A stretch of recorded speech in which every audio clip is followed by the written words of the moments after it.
I'm here with Coach Bevel, head lacrosse coach at SUNY Cortland, and we just have a couple of questions we're going to ask him today. A student's self-esteem can be stronger when they experience academic success. How do you encourage your athletes to be academically successful? We threaten them with death if they don't get in the classroom and make sure that they're getting their schoolwork done. So that's one way that we motivate the youngsters. Take that off there. I'm here with Coach Bevel, head lacrosse coach at SUNY Cortland, and I'm going to ask him a quick question about encouraging his students. A student's self-esteem can be strong when they experience academic success. How do you help motivate your students to be academically successful? Well, one thing is we recruit kids that we think are going to have a very good chance at having academic success, and you know, that's very important to us that we bring in guys that understand the importance of getting an education and experiencing hard work and getting after it in the classroom as well as the field. So I think that's a big part of it. You know, we're going to be able to keep tabs. I'm very fortunate that I've also been able to teach classes and be a faculty member, so I have access to the midterm grades and some of the updates on their academic progress, including the CAPS reports. So I think by me having some access to the records and being able to keep an eye on the guys, it's a pretty good way to help them achieve their goals. So you know, that's been a strong thing for us in the past. Cool. Thank you for your time. I'm here on the campus at SUNY Cortland with Michael Pito, senior midfielder, SUNY Cortland lacrosse team. And we're just going to ask him a quick question. What are you up to this weekend? What are you going to be doing? You know, activities? What else is there to do? Relax. That's all I do. Every day, all day. All day, every day. Look, do you have any tricks for us? I got a few up my sleeve. Let's see what you got. Right now, let's see it.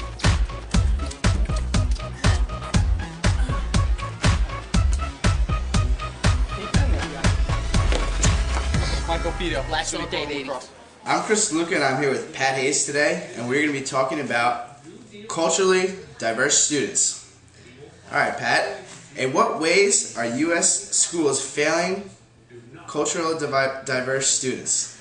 Well, Chris, statistics show that African Americans, Native Americans, and Hispanics are scoring significantly lower on standardized tests than their counterpart classmates of Asian or white descent. And these three categories of race, African Americans, Hispanic, and Native Americans, are also classified in the under-resourced category. So they are believed to as not as capable as this category, and statistics show that almost half of that population, the under-resourced category, is not graduating. Almost half of that population isn't graduating from high school. Okay, so what you're saying, Pat, is that teachers need to take more accountability on themselves to get their students to do better and expect more, and not let the stereotypes and statistics be proven. Exactly. So they don't want to teach towards those biases. Yeah. I think that you're absolutely right, that the teacher takes more accountability and expect more from their students, that they'll eventually do better and get that graduation rate over 50%, and not let it be okay just because the studies and the old stereotypes of the under-resourced population and these culturally diverse students I think will hopefully go up. Yeah, there needs to be a change, and I think if it comes from the teachers, it'll definitely help us out. Yeah. Now, moving on, Pat, what are the purposes and approaches of multicultural education? The purposes and the approaches to multicultural education are they focus on human relations and the differences among those human relations, where we are understanding the differences among each other's groups and we are becoming more accepting of them. And as educators, we have to make our students aware of these differences among our different cultural traditions and beliefs that we have in this country, because there are many. Because according to the census, in 2030, more than half of the student population will be, I think it was more than half the population will be of other descent than white. So our country is in a change. It's conforming. All right, Chris. Well, thank you for this interview. I'll see you. Be seeing you for the weekend. Pleasure.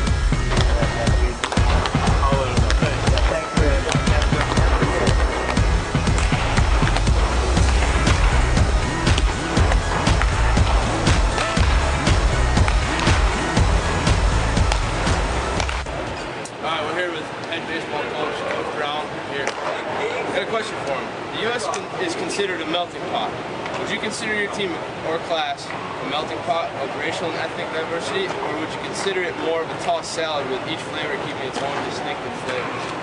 I think it's a little bit of both. I think when you think of a melting pot, obviously your thought is that you have different races, ethnicities, all combined into one setting. I think our team here in Portland is more of a melting pot in terms of socioeconomic status, geographic status, meaning different parts of the state bringing different cultures into Portland, whether it be Westchester, Rockland County, Long Island, the North Country, Western New York, Central New York, and then in addition to that, you have all different socioeconomic statuses. You have kids that come from affluent families, kids come from blue-collar families, kids come from middle-class families, and I think that's what Portland actually defines.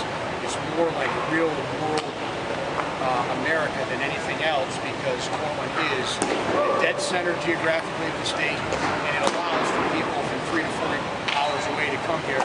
Consequently, our team is probably, I would consider it a melting pot in terms of socioeconomic status and geographic status, and I would not as much ethnicities.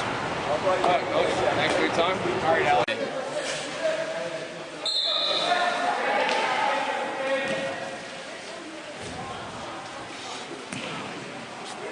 Hello, I'm Anthony Lorenzo for Scope Media, here with Edwin Cunningham, a junior physical education major. Hello, Edwin. Hello, Anthony. So here we are observing broomball, and what are the different diversity aspects involved with the game of broomball? Well, probably the biggest, form of diversity, as you can see, is that there's a lot of boys and girls playing the game. Very true.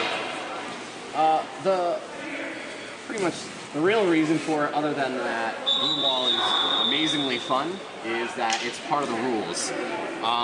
You have to have 3 guys and 3 girls on at all times. So just to wrap things up, what's some advice you would give to, say, an incoming freshman or someone that's never, participated in a sport like broomball, to get them kind of involved and in a group setting? I would say do it. Get involved. What could be more fun than running around on ice in your shoes and getting to play this wonderful game with your friends? Sure. This was Edwin Cunningham. We're here watching broomball. Hey, this is Scope Media, and I'm here with my friend Pat Connors here, and today we're going to be talking about segregated schools. Now, Pat, what kind of school did you go to? Both middle school and high school, I went to a Catholic school. Okay, now that would be an all-boys school? Right. Do you think that the lack of the female students has affected your academic performance, distraction-wise? Well, because college was the first time where I actually was in a classroom with other girls. To be honest, I don't think I really suffered at all without them. I mean, I've handled it well at school, having girls there, so I really just think that it's really overlooked by people who go to public schools. Right. At a Catholic school, you make enough guy friends and you're friends with everybody that the girl factor isn't that big of a deal when you're in class. Now, with just like how you said you made your guy friends, right. You would say that your bonds were pretty strong with those guy friends, or? Yeah, absolutely. Yeah. Lifelong wise? Yeah, my family has had a tradition of going to the same Catholic school in Buffalo. I went to the same one, and I mean, grandparents, uncles, my brothers, all of us, we're probably they have had the same friends their whole life, and so far I've been keeping track with a lot of my friends, and we still hang out all the time when I'm at home. That's pretty cool. Well, I want to thank you for your time here with me no today, problem. And have a good one. So I'm here at Hope Lake Lodge with Jared Troutman, and he is the manager of the Cascades Indoor Water Park. And now, Jared, what is the type of diversity that you see here? Like, what is the percentage that you see usually? It's hard to really put it down to a number. I want to say that it's high.